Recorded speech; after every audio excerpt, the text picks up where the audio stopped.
फिलिस्तीन के मसले पर, जहां इजराइल और फिलिस्तीन का मसला पूरी दुनिया के लिए तवज्जो का मरकज है। और सीज फायर के बाद भी जैसा कि हम समझ रहे थे कि हालात बेहतर हो जाएंगे, लेकिन ऐसा नजर नहीं आ रहा है। अगर मान भी लिया जाए कि कुछ हालात बेहतर हैं, तो वहां जो सामान जा रहा था वो पिछले एक हफ्ते से नहीं जा पा रहा। इसके अलावा वेस्ट बैंक में ड्रोन से हमले, इसके साथ साथ लेबनान पर जिस तरह के हमले हुए, और इससे ज्यादा खतरनाक जो तस्वीर सामने आ रही है वो सीरिया की। सीरिया में खाना जंगी है। खबर यह है कि 50 से 60 लोगों को एक साथ फांसी दी गई है। इसके अलावा 1000 से ज्यादा वहां पे जो अलवी तबका है, जिसे शिया ग्रुप कहते हैं, ऐसी खबरें हैं कि तकरीबन 1000 लोगों का कत्ल किया गया है। हर तरफ वहां पे हंगामा है, हर तरफ, यानी बहुत ही बदतरीन सूरत हाल इस वक्त सीरिया की है, जो बहुत ही भयानक, बहुत ही दर्दनाक तस्वीर सीरिया की बताई जा रही है। हालांकि उसमें कितनी सदाकत है, कितनी सच्चाई है, लेकिन वहां के हालात बहुत ही बदतर है, इसमें दो राय नहीं है।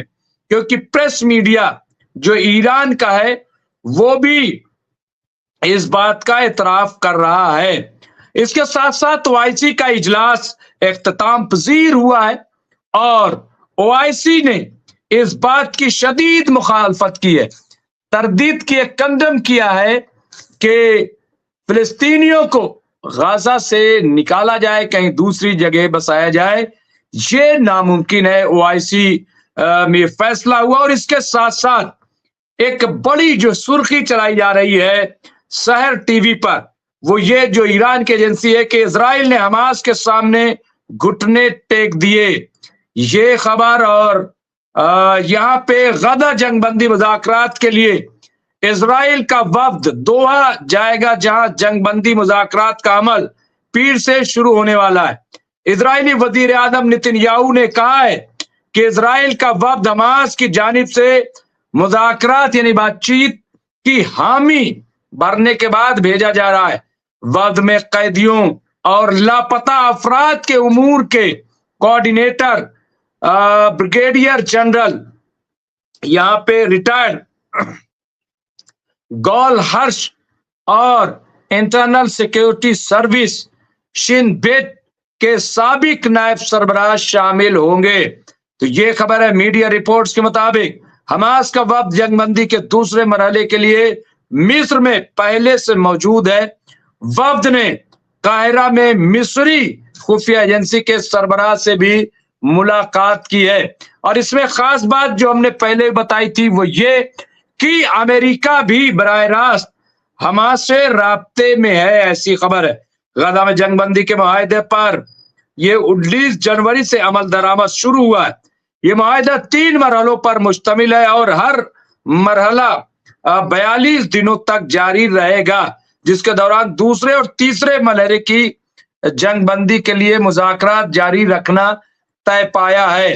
तो ये एक तरीके से देखा जाए तो बड़ा ही पॉजिटिव, बहुत ही मुस्बत अमल हम इसको करार दे सकते हैं, यहाँ पे जो हम देखने को मिल रहा है। तो ये सूरत हाल यहाँ पे हमने देखी कि क्या इस वक्त के वहां पे हालात है, किस तरह की सूरत हाल है। जहां तक सामानों की बात है तो हूती ने, हमारे साथ कैप्टन साहब जुड़ गए, मैं 1 मिनट में उन्हें स्क्रीन पर लेकर के आऊंगा। इसके अलावा यहाँ पे आप देखिए कि इजराइल ने गजा की बिजली पूर्ति काटी। रमजान के पाक महीने में अंधेरे में डूबे 21 लाख फिलिस्तीनी।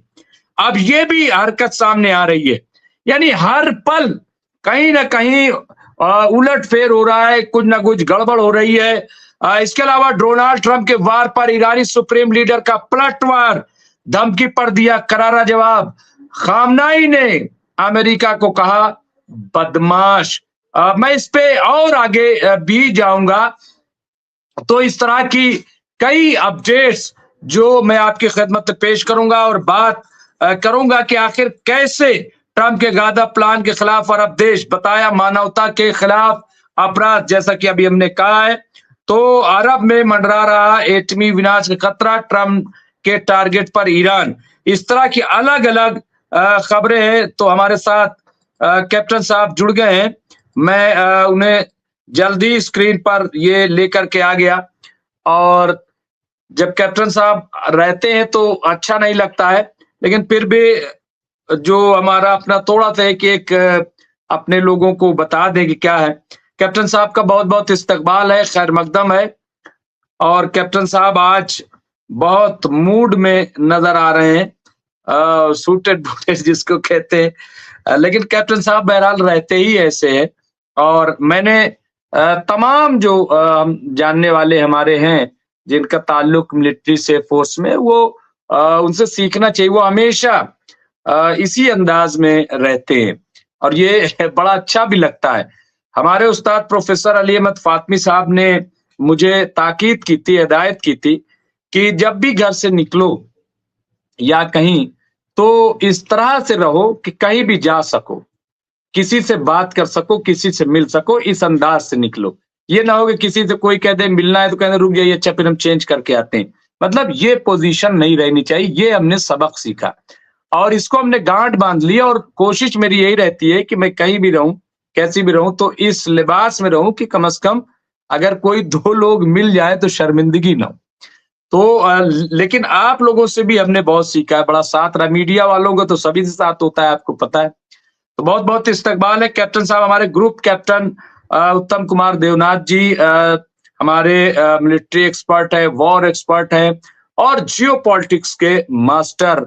और इंटरनेशनल जब हम बात करते हैं, अमेरिका की बात करें, रूस की बात करें, नेटो की बात करें, या इधर आप आ जाइए ईरान, पूरा इधर का खित्ता जो है, तो उस पर जिस तरह से आपकी गिरफ्त है, मैं समझता हूँ कि बहुत बड़ी बात है। तो मैं उनका इस्तकबाल करता हूँ, खैर मकदम करता हूँ। और थोड़ी देर में हमारे साथ फजील साहब भी जुड़ेंगे और बारी मसूद साहब भी। हमने खुद ही उन्हें कहा कि थोड़ी देर ही में आप जुड़िएगा। हम तब तक कैप्टन साहब से अपडेट भी ले लें और कैप्टन साहब को भी सुन लें। कैप्टन साहब, जैसा कि हमने बताया कि कुछ पॉजिटिव जेस्चर तो हैं गाज़ा को लेकर के, तो क्या क्या लगा आपके पास, क्या अपडेट है? और फिर उसके बाद हम गुफ्तगू शुरू करेंगे। जी हाँ, गाज़ा को लेके सब अच्छी खबरें ही आ रही हैं।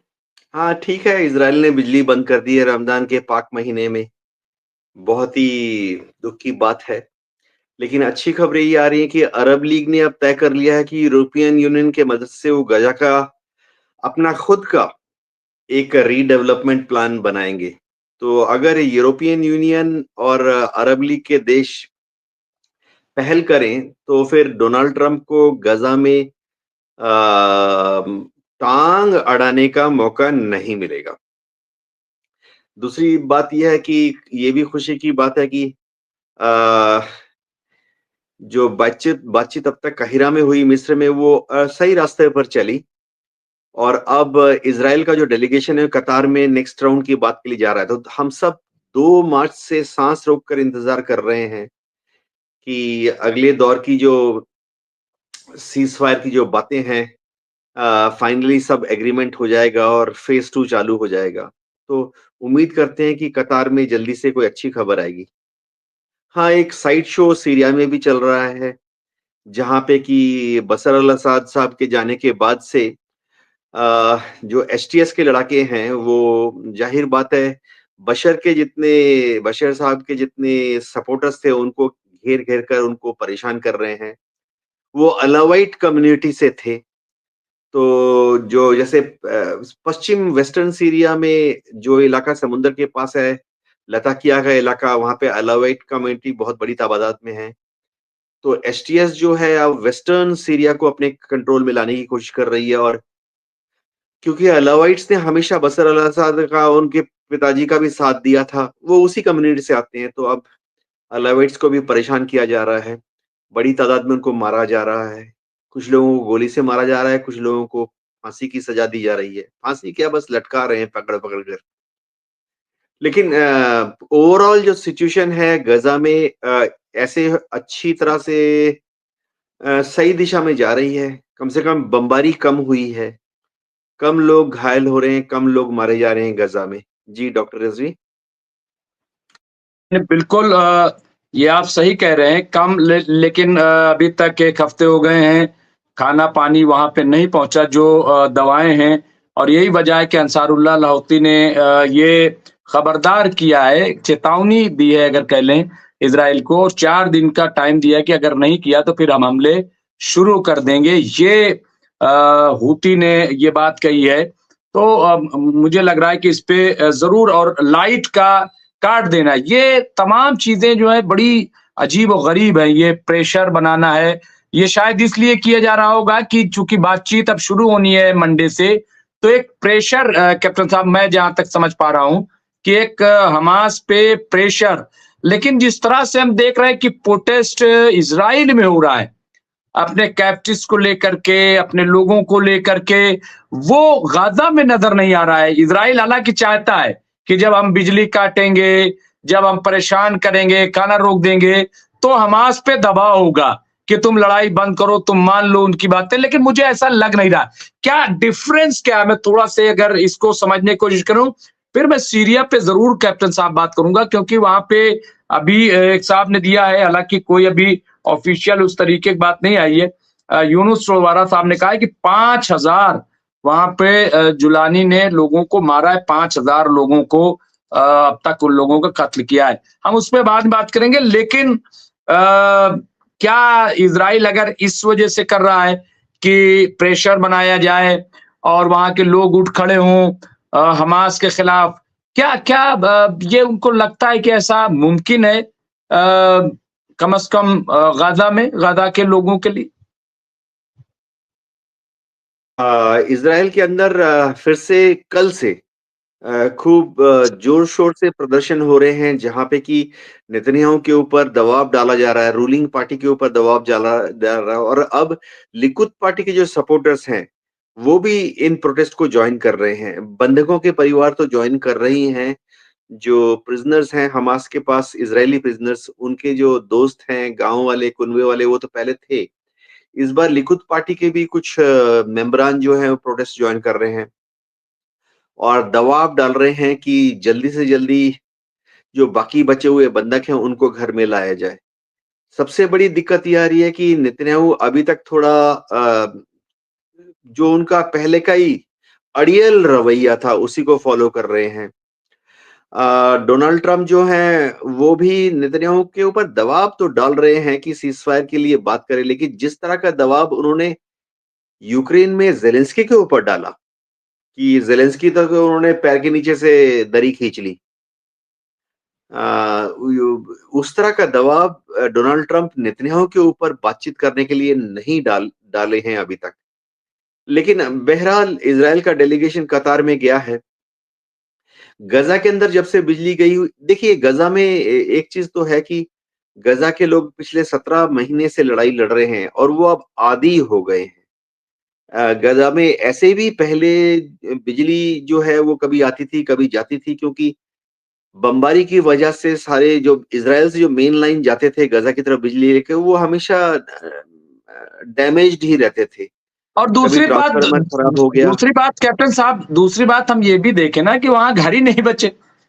वहाँ घर ही नहीं है तो लाइट और ये वो मतलब लेकिन इसके बावजूद ये हरकत जो है ये ज़रा से गैर इंसानी बिल्कुल से क्रूरता वाली बात अगर हम कह लें, कि आप वहाँ पे दवा नहीं भेज रहे हैं, ये आम लोगों को जिस तरीके से जी कैप्टन साहब कंप्लीट कीजिए। जी हाँ, इसमें कोई शक नहीं है कि इस वक़्त गज़ा में सबसे ज़्यादा बिजली दरकार है, गज़ा में जो थोड़े बहुत अस्पताल काम कर रहे हैं।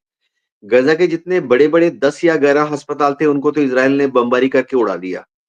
लेकिन क्योंकि वहाँ इतनी बड़ी तादाद में लोग घायल हैं 1,14,000 से ज़्यादा लोग घायल हैं। घायल ये ऑफ़िशियल फ़िगर है और घायल की डेफ़िनिशन ये नहीं कि थोड़ा-सा 1 चम्मच खून निकल गया।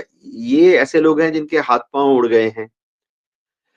कोहनी से आगे हाथ उड़ गया है, पूरा का पूरा कंधा से हाथ उड़ गया है। तो इन लोगों को लगातार हॉस्पिटलाइज़ेशन की ज़रूरत पड़ती है। तो जो गाज़ा में इस वक़्त जो वॉलंटियर ग्रुप्स हैं जो रेड क्रिसेंट के वॉलंटियर ग्रुप्स हैं या व्हाइट हेलमेट्स के वॉलंटियर ग्रुप हैं, वो काम कर रहे हैं इन घायल लोगों को मदद करने की।